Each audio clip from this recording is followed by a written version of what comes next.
L'argent n'est pas quelque chose de matériellement réel. Il ne l'a jamais été.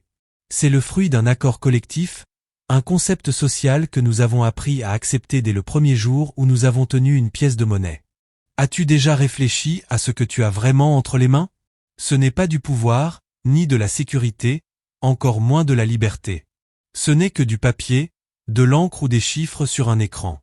L'argent a de la valeur parce que nous y croyons tous et cela, en soi, en dit long sur son impact dans nos vies. Tu as échangé des heures de ta vie pour cela. Des heures qui ne reviendront jamais. Tu as consacré des jours, des minutes et des secondes pour quelque chose qui, en soi, n'a aucune valeur intrinsèque. Et qu'as-tu reçu en retour? Souvent, des dettes, de l'anxiété, et cette sensation constante que ce n'est jamais assez. Quand tu regardes le solde de ton compte, ce n'est peut-être pas seulement de l'argent que tu vois, mais le temps écoulé. Cela ne représente pas nécessairement la richesse. Dans bien des cas, cela peut signifier l'emprisonnement. Réfléchis bien. Qu'as-tu acheté avec cet argent? Une voiture qui perd de sa valeur avec l'usage? Une maison qui appartient peut-être encore à la banque? Des vêtements vite démodés? Beaucoup de ces choses peuvent être retirées par une crise, une erreur, ou un changement soudain. L'argent, dans cette vision, peut devenir un maître subtil, et nous ne nous en rendons pas toujours compte. Chaque fois que tu paies quelque chose, tu nourris un système qui, à mon avis, encourage la consommation constante. Un système qui crée de l'argent facilement, mais exige un effort extrême pour l'obtenir. Un système qui pousse à dépenser pour des choses souvent inutiles, encourageant une quête permanente de validation. Mais que se passerait-il si, ne serait-ce qu'un instant, tu t'arrêtais pour y réfléchir? L'argent a de la valeur parce que nous y croyons. Si tout le monde cessait d'y croire, il perdrait son pouvoir. Et que resterait-il? Tes compétences, les relations que tu as construites, ta créativité. Tout ce qui t'appartient véritablement. Tant que nous suivrons cette logique traditionnelle, nous risquons de rester enfermés dans un cycle difficile à briser. Crois-tu être maître de la situation? Que l'argent que tu gagnes est le fruit direct de ton travail. Beaucoup de gens pensent que le système financier actuel est conçu pour se maintenir lui-même, plutôt que pour favoriser la liberté individuelle. Dès le premier salaire, c'est comme si nous étions intégrés à un engrenage déjà en place. Certains croient que les banques, par exemple, jouent un rôle central dans ce modèle. Elles créent du crédit, opèrent avec des intérêts et proposent des produits qui, bien souvent, génèrent une dépendance. Cela mène à des décisions qui semblent volontaires, mais qui sont aussi influencées par la manière dont on nous a appris à consommer. As-tu déjà remarqué comme l'argent semble disparaître rapidement? Cela peut être lié à la manière dont le système fonctionne. En encourageant la dépense, la dette, la consommation continue. Beaucoup de gens travaillent plus, économisent plus, se sacrifient davantage, mais ressentent quand même qu'ils n'avancent pas comme ils le souhaiteraient. Pendant que tu travailles, certains tirent profit de ta production. Pendant que tu économises, la valeur de ton argent peut être affectée par des facteurs économiques mondiaux.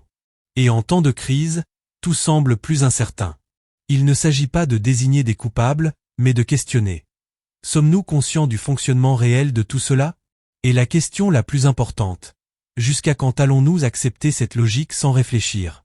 Combien de fois as-tu renoncé à tes désirs ou à tes valeurs par nécessité?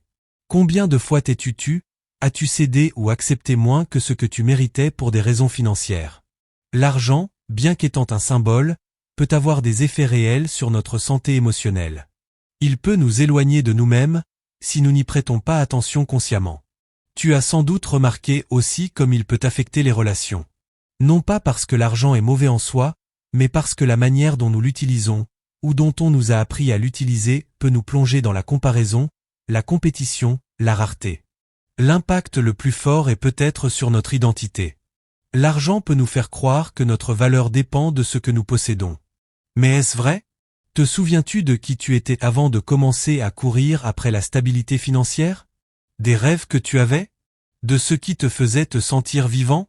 La quête de l'argent, lorsqu'elle est déséquilibrée, peut éteindre notre essence. Et le risque, c'est de nous perdre nous-mêmes. Alors il vaut la peine de se demander, combien de toi est encore là? Combien de toi n'a pas été marchandé? Et que veux-tu faire pour te reconnecter à ce qui est vraiment essentiel? Si l'argent est symbolique, alors qu'est-ce qui est réel? Le réel, c'est ce que tu sais faire. Le réel, c'est ce que tu ressens quand tu te connectes aux autres, quand tu partages quelque chose de vrai, quand tu crées quelque chose de significatif. La liberté est peut-être dans le fait de se contenter de moins. De se demander sincèrement, pourquoi est-ce que je veux ça? Ou est-ce que je fais cela pour moi ou pour répondre à des attentes extérieures? Nous vivons dans un monde plein de stimulation, où l'on nous invite constamment à consommer. Le système tourne, à bien des égards, autour de cela. Mais tu peux choisir de faire une pause. Tu peux choisir de réfléchir. Tu peux décider de vivre selon tes propres valeurs, et non celles imposées. Les choses les plus importantes, l'amour, l'amitié, le sens, la paix n'ont pas de prix. La véritable richesse réside en qui tu es, et dans ce que tu construis avec le temps que tu as. Elle est dans le fait de dire « non » à ce qui ne fait pas sens pour ton chemin. Alors, je te pose la question, qui es-tu sans l'argent? Qui es-tu sans ce que tu possèdes ou sembles posséder? C'est une question puissante, et peut-être le début de ta liberté.